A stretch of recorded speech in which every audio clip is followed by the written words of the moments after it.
भारत का प्रधानमंत्री कौन है? उस वक्त कोई था, मुझे नाम नहीं याद उसका। कौन चलाता है देश को? तो बोला ये आदमी चलाता है, ये हमारे देश का प्रधानमंत्री। तो बोला ऑस्ट्रेलिया को कौन चलाता है? तो फला आदमी चलाता है। लंदन अमेरिका को कौन चलाता है? बोले फला आदमी चलाता है। फ्रांस को कौन चलाता है? ये। पाकिस्तान को कौन चलाता है? ये। ईरान को कौन चलाता है? ये। अमीरात को कौन चलाता है? ये। पूरी दुनिया में अलग अलग देशों को कौन चलाता है? बोले ये। बोले इस दुनिया को कौन चलाता है? मेरा बाप तो नहीं चलाता, कोई तो होगा जो। मैं आपको बताना चाहूंगा उसके काम में कोई डिफेक्ट नहीं होता। कभी जिंदगी में ऐसा हो नहीं सकता कि लीची के पेड़ पे सेब लग जाए। एरर हो नहीं सकता, एरर की संभावना नहीं है सर। मैं आपको बताना चाहूंगा, और एक बड़ी कमाल की चीज उसने अपने हाथ में रखी हुई है। वो शरीर का विकास तो करता है, बुद्धि का नहीं करता। बड़ा कड़काड़ा है। देखो, शरीर का विकास करने के लिए आपको कुछ करना पड़ता है, ऑटोमेटिक होता है ना, लेकिन बुद्धि का विकास करना पड़ता है। अगर बुद्धि का विकास भी भगवान करता होता तो सब बुद्ध होते कि नहीं होते। लड़का खड़ा, वो 200 लोगों का वर्कशॉप था। उसने बोला तुमने कभी अनुभव किया है कि होता है? जब तक अनुभव नहीं किया तो मानते क्यों? उसने मुझसे काउंटर किया कि तुम मानते हो है। मैंने कहा यकीनन है। बोला तुमने कभी अनुभव भी किया है इस चीज का? तो मैंने बोला मैंने तो कोई अनुभव नहीं किया। तो बोला फिर कैसे विश्वास के साथ कह सकते हो कि ईश्वर? फंस गया मैं भी। मरता क्या ना करता, पलट के जवाब दिया। मैंने पूछा जहर खाने से क्या होता है? बोला मृत्यु। तो मैंने कहा तुमको कैसे पता? कभी अनुभव किया है तुमने? How do you know?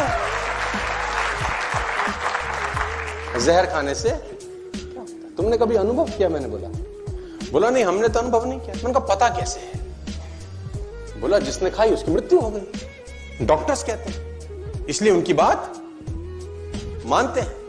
मैंने कहा जो मर गया उस पर विश्वास कर सकते हो, जो डॉक्टर है उस पर विश्वास कर सकते हो, तो वेद पुराण ग्रंथ अपने अंदर न जाने कितने इंसिडेंट्स बता रहे हैं, उन पे भरोसा क्यों नहीं किया जा सकता कि कोई तो है जिन्होंने अनुभव किया है। हमने आपने नहीं किया, लेकिन कोई तो है जिसने ऑलरेडी अनुभव किया है। क्या ये संभव है?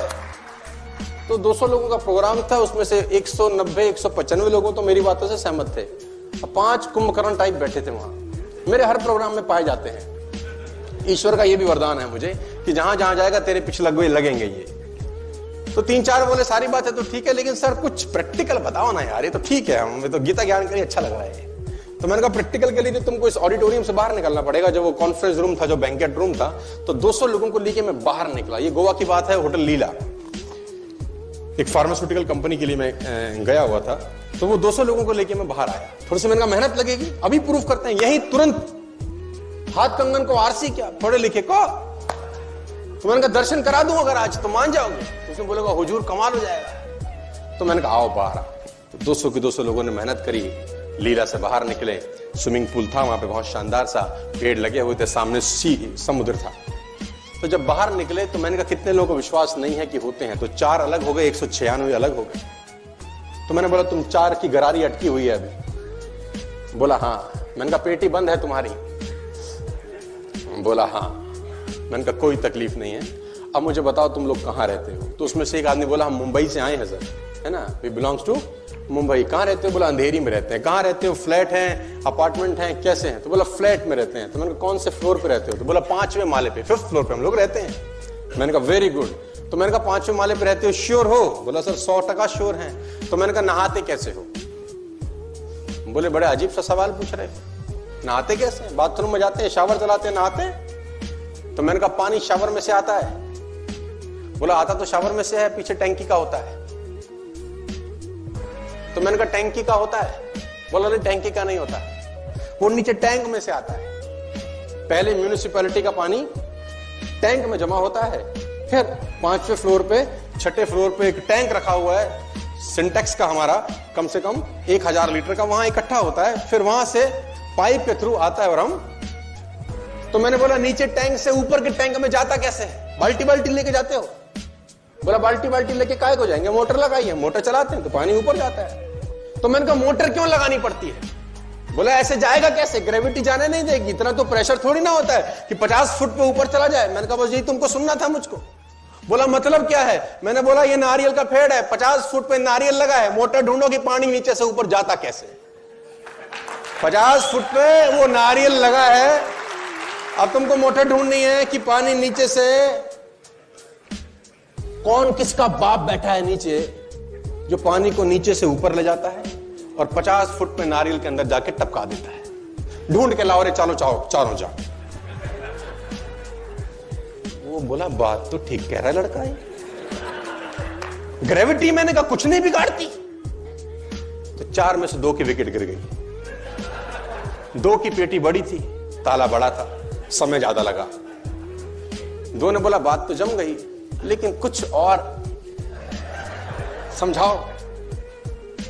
चलो, मैंने बोला मैंने तुमको देखा जब मैं सुबह ब्रेकफास्ट करने गया रेस्टोरेंट के अंदर, तो तुम लोग नहा रहे थे स्विमिंग पूल में। बोला हाँ सर, हम जरा सुबह सुबह थोड़ा सा नहाते हैं। Very good. मैंने कहा लेकिन मैंने थोड़ी देर पहले देखा तो तुम जिम भी कर रहे थे। बोला हाँ सर, हम पहले जिम किया, आधा घंटा पसीना बहाया खूब दबा के, और अब नहाने घुस गए। मैंने कहा लेकिन जिम करते वक्त मैंने एक चीज तुम्हारी नोट करी। बोला क्या? मैंने कहा बार बार ये ऐसे ऐसे क्या कर रहे थे?